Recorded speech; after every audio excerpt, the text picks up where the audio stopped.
Hi, my name is Chelsea Abii, and today I'm going to be talking about the statistics of single-parent households and how those stats are now being proven wrong. 85% of all incarcerated youth come from single-parent homes. 49% of all child abuse cases are committed by single-parent mothers. Fatherless children tend to hang with the wrong crowd. Children coming from single-parent homes are more likely to be alcoholics when compared to children reared in two-parent homes, and my favorite, 71% of all high school dropouts come from single-parent homes. Statistics are real. They do not have to be your reality. So what do these stats mean? Well, to be completely honest, depending on the person, absolutely nothing. Many successful people and some of our country's best leaders have come from single-parent households. Former President Bill Clinton lost his father 3 months before he was born in a car accident, but Bill Clinton is not a statistic. President Barack Obama saw his father once before he died in a car crash, but President Barack Obama is not a statistic. So what's my point? What am I getting at here? I know that's what you're wondering. My point is that I know for a fact that you can come from a single-parent home and not conform to societal expectations. How do I know that? Because I was raised in a single-parent home. I am not a statistic. Despite what statistics say and how society expected for me to turn out, I proved them all wrong. Statistics are real, but they do not have to be your reality.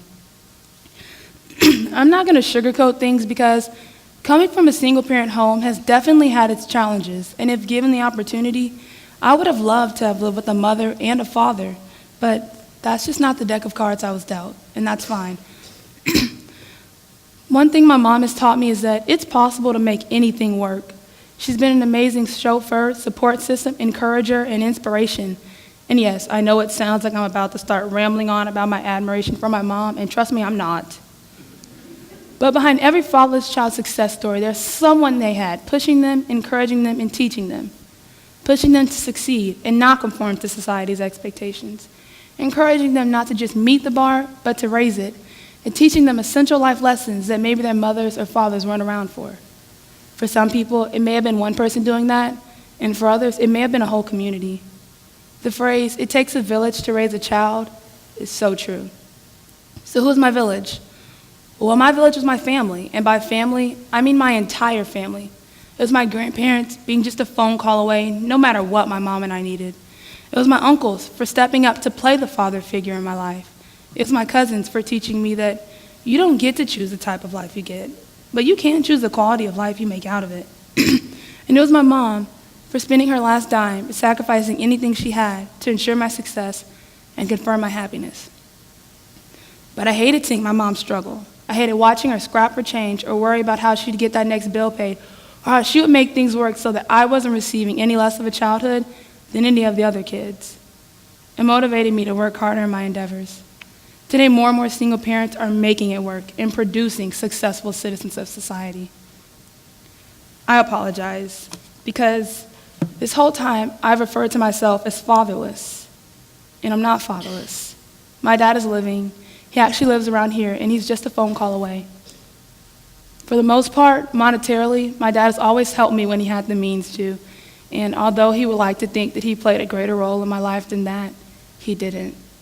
Growing up, it was hard making ends meet, and my mom battled unemployment and the natural stresses of being a single mom.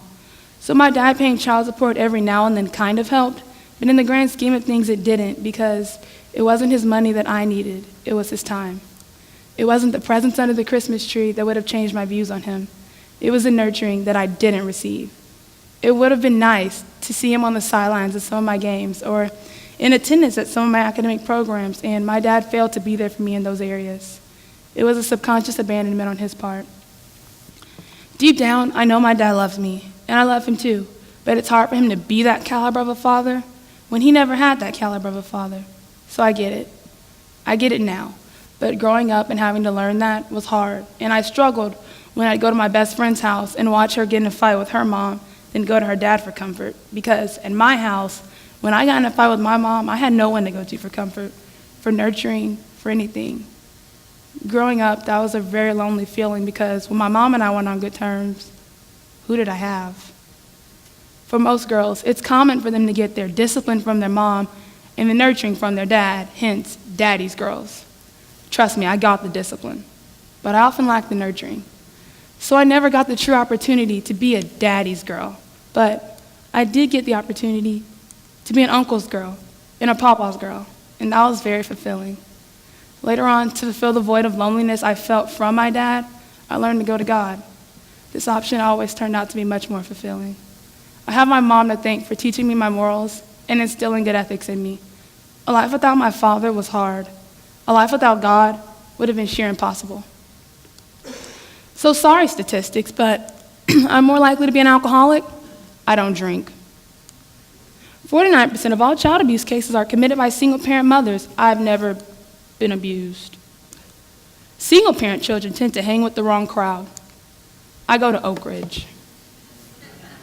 I'm yet to drop out of school, even though I'm 1.7 times more likely, and according to the charts, I guess statistics were expecting me to be 16 and pregnant, but I'm 17 and not pregnant, so I guess I'm doing good for myself.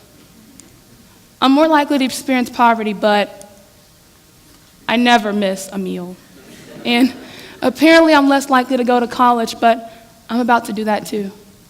This isn't me trying to discredit statistics, because I believe stats are very important when it comes to things like healthcare utilization, need assessments, and resource allocation. So hear me out. A lot of stats we hear today are very accurate. However, statistics are real, but they do not have to be your reality.